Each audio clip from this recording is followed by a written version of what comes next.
Jeff Horn, Jeff me so horny. The topic of discussion in the boxing world right now.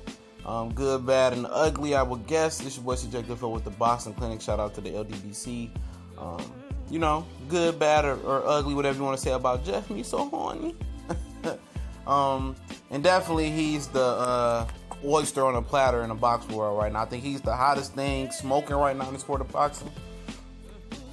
Good, bad, whatever you got to say about him. At the end of the day, I thought it was a close competitive fight with Manny Pacquiao.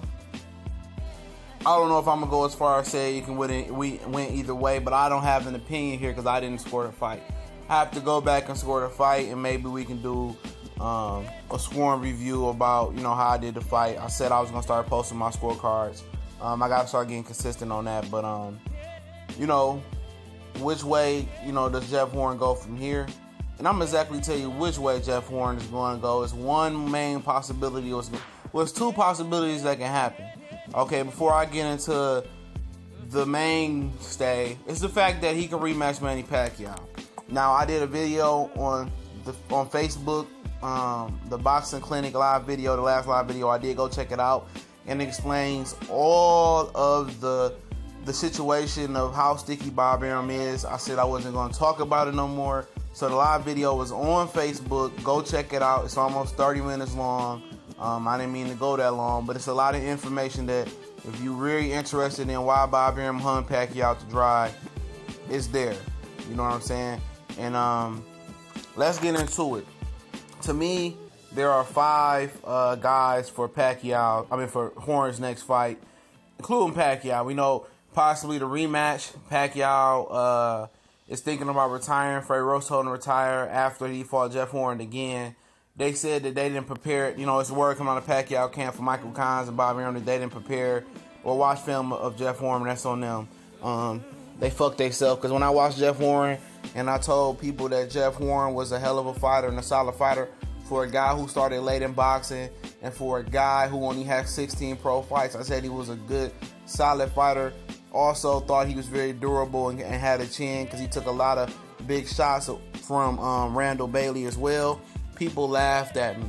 They laughed at me, but those are the same people who chose not to do their diligence and their homework on Jeff Horn and watch film of Jeff Horn.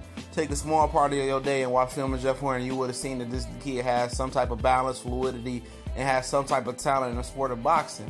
I didn't see a lot of Pacquiao, Jeff Horn, prediction videos going up for this fight. A lot of people said, I didn't want to fight it. I didn't want to watch it. I'm not interested in it. But it broke all types of regular cable records for a boxing bout. Okay.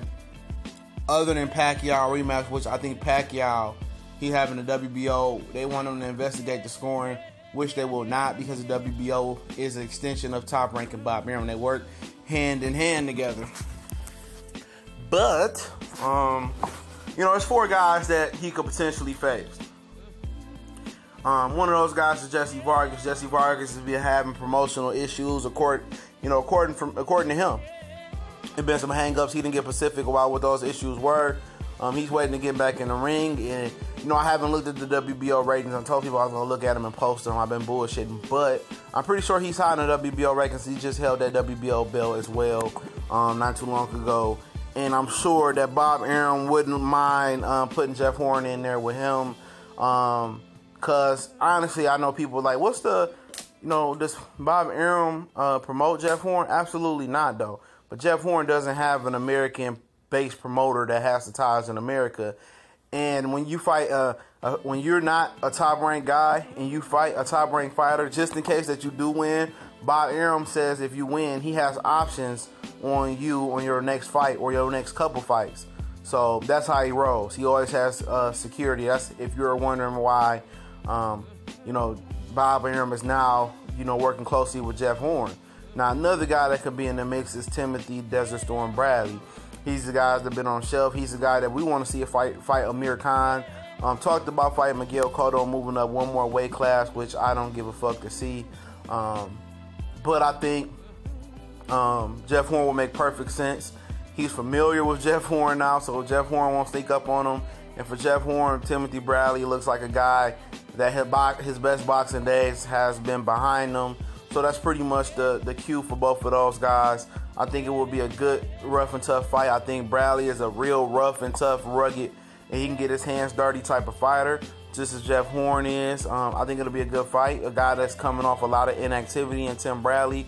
So it makes for a good fight for Jeff Horn to be able to win. I think, Vargas or Bradley, I think those are two solid fights for American debut for Jeff. Me so horny. I think it's a solid fight for him. Jesse Vargas is a guy that has the Las Vegas community on his back, I believe. He trains out there. I think he's from there. I think that would be a good opening bout for Jeff Horn to be able to fight in Vegas. Timothy Bradley is a guy from California. He can open up, anywhere in California and do good numbers. So California or Vegas, I think, is definitely good opening acts for Jeff Horn. I think those are two winnable fights for Jeff Horn to a certain extent, but I think they're two very dangerous and losable fights for Jeff Horn.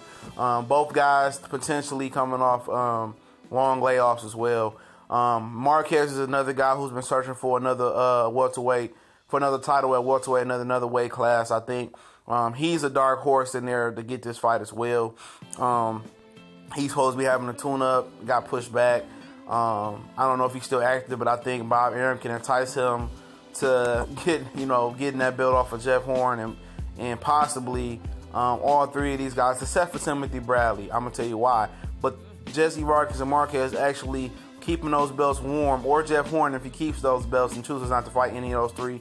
The whole thing of it is for all these guys, besides Timothy Bradley, to keep those belts warm for Terrence Crawford to move at welterweight, so Terrence Crawford can have some pull at welterweight. If Bob Arum chooses to put him in there with Earl Smith and Keith Thurman, which I keep telling people that fight will not happen anytime soon. Even if Terrence Crawford moves to welterweight, people are clamoring for him to move to welterweight. Bob Arum is not going to risk him versus Thurman, not going to risk him versus Earl Smith, not even going to risk him versus Sean Porter. If we're lucky, if the winner of Mikey Garcia or Bradley or Broner eventually moves to 147, you're lucky to get that fight as well. Only reason I say not Tim Bradley is because Tim Bradley and Terrence Crawford said they never fought each other. They're very close, but money talks, bullshit walks. But as far as Horn may not fight again if he doesn't fight Pacquiao in December unless he fights an easy fight in America. His agenda and his thing, and based on a live video I did, if you're going to go back and watch the live video on Facebook Live I did at the boxing clinic, is for Horn to give Crawford that title somehow. If it's Horn, Vargas, or Marquez to get that title, they want to get that title to Terrence Crawford. It's the reason why, Bob Arum fucked Pacquiao in the game one to rob him. Pacquiao did not want to fight Terrence Crawford because he said the money was exactly the same that he got for Jesse Vargas. He wanted the risk to match the reward, so he chose to keep turning.